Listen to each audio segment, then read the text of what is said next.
Buju Bantons' son, Miles Mary, has died, brother says.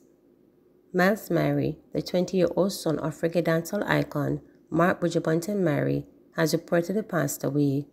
Yes, it is true. Ezil Mary, another son of Banton, told reporters on Monday, "It is not my thing to say. It is not my job personally to give out any personal information about Miles. My father is the one who should share any details. But Miles is in a hearty good. His soul was clean, so I had to say something." He stated that Miles was living in the United States at the time of his death. He did not divulge the cause of death or whether his brother had been ailing. "We grew up together, one at a time them, and he always would motivate me to never give up. He was a very motivational person, no matter what. When he was younger, he wanted to be a judge, but as he got older, he got to love the rapping, so he wanted to be a rapper." On Monday, Jose shared a photo of the pair in his Instagram stories as he seemingly mourned the loss of his sibling. The post features Popcorn's mournful single, Only Jah Know, along with a broken heart emoji. 4 charged after confined at popular Montego Bay Beach. 4 people, including a teen, were arrested and charged for an illegal weapon, which was reportedly found in their possession at Aquasol Beach in Montego Bay, St. James, Monday morning. They have been charged with possession of a prohibited weapon and ammunition. No court date was given for the accused. They are Kenroy Kenil Gill, 26, delivery man Shaquille Williams, 28, Tian Blake, 19, all of Grangeville, St. James, and Chinley Bennett, a supervisor from Norwood in the parish. Reports are that about 12:20 a.m., police were on duty at the beach in Montego Bay when they observed a 2012 white Nissan AD wagon motor vehicle entering the compound. Williams, Gill, and Bennett were seated in the vehicle, while Blake stood outside on the ground, leaning inside and talking with them, police stated. The police were walking towards the motor car to have the driver remove the vehicle from blocking the entrance when they observed all 4 accused shuffling inside. This arose the suspicion of the police. The police accosted the 4 and requested a search of the vehicle. During the search, 1 pistol was found with a magazine containing 10 9mm cartridges under the rear seat, the police stated. The accused were arrested and escorted to the Montego Bay police station with the firearm and ammunition. The motor car was placed on a wrecker and towed to the station. The 4 accused were subsequently charged. Daylight armed robbery at Hanover supermarket. Armed robbers made off with at least $900,000 in cash and other valuables after a brazen daylight attack at a supermarket in Kingsville District, Hanover on Saturday. Reporters understand that sometime after 9 a.m., shoppers were in the store purchasing items when a white Toyota Isis motor car stopped at the front of the establishment. 5 men armed with handguns alighted from the vehicle and entered the supermarket, forcing shoppers to the ground. The men then proceeded to rob the supermarket operator, workers and customers of cash, personal items. It is understood that the business operator lost over $400,000 in cash. The robbers also made off with a large quantity of liquor and beverages valued at nearly $500,000. Several measures announced by government during budget debate now in effect. Several measures announced by the government in the recent budget debate came into effect yesterday, April 1. These are an increase in the income tax threshold, an increase in the duty-free threshold for personal items imported into Jamaica, and an increase in the duty-free threshold for personal items brought into the airport during travel. Minister of Finance Dr. Nigel Clark made the announcement during his budget presentation last month. The income tax threshold moved from 1.5 million to 1.7. The duty-free threshold for personal items imported doubles from US $50 to US $100, and the duty-free threshold for personal items taken in through the airport during travel increases from US $500 to $1,000.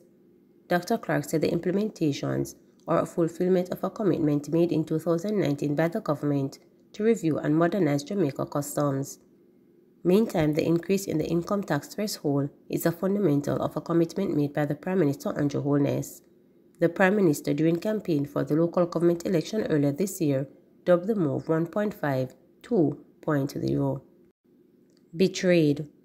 Trouble is brewing between the current and past leadership of the Jamaica Police Federation, with its former chairman Corporal Will James alleging collision between the Federation's executive and the police high command led to him being replaced last month. In correspondence to rank-and-file members of the Federation, James said he was forced to break his silence in light of the recent developments, which led to Women Inspector Connor taking over as chairman last month. On March 19, it was announced that Connor had been appointed the Federation's new chairman, replacing James.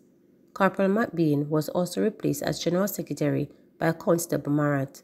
In his missive to members, of which reporters saw a copy, James declared that he had never used his power as chairman for personal gain or to compromise the well-being of the rank-and-file members. This current Central Executive Committee has betrayed and sacrificed yours truly as a result of my uncompromising stance regarding the rank-and-file members being made, James stated. The straw that breaks the camel's back is a coalition with the High Command to have me replaced at the Central Committee, even as I am embattled before the court, he added. James indicated that he was coming under increased pressure because he filed contempt proceedings to the Supreme Court on January 17, 2024, in relation to failure of the authorized persons to implement orders of the court for an overtime system. He said the matter was placed before the court with the knowledge and consent of the full Central Executive Committee. This arose, he said, from the numerous complaints from a general membership and evidence gathered. The Central Executive Committee has placed this matter on hold to ensure that they remove me from the committee and in furtherance to withdraw this matter from court, James stated. Colleagues, I take umbrage to my commitment to the committee instructing counsel to pause this matter to the detriment of your well-being. I will no doubt take all appropriate steps to safeguard the process and file appropriate actions where necessary, he concluded. James was indicted by the Police High Command following comments he made in July 2023 at a funeral of a colleague.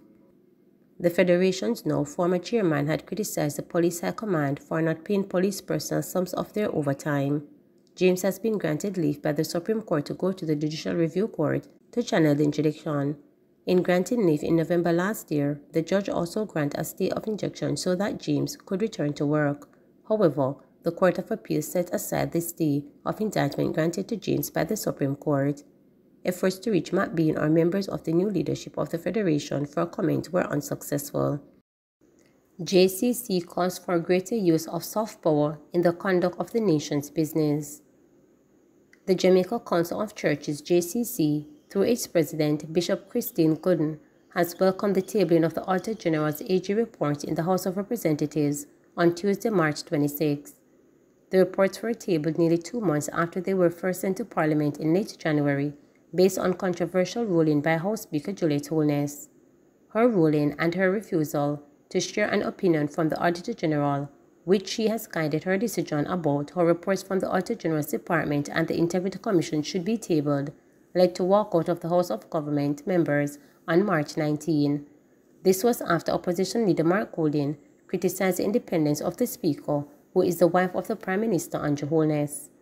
The JCC, in a statement, said the belated tabling of the AG's report has come at a time when there has been heightened concerns and expressions regarding the need for public access to and examination of the reports from the oversight institutions in our nation.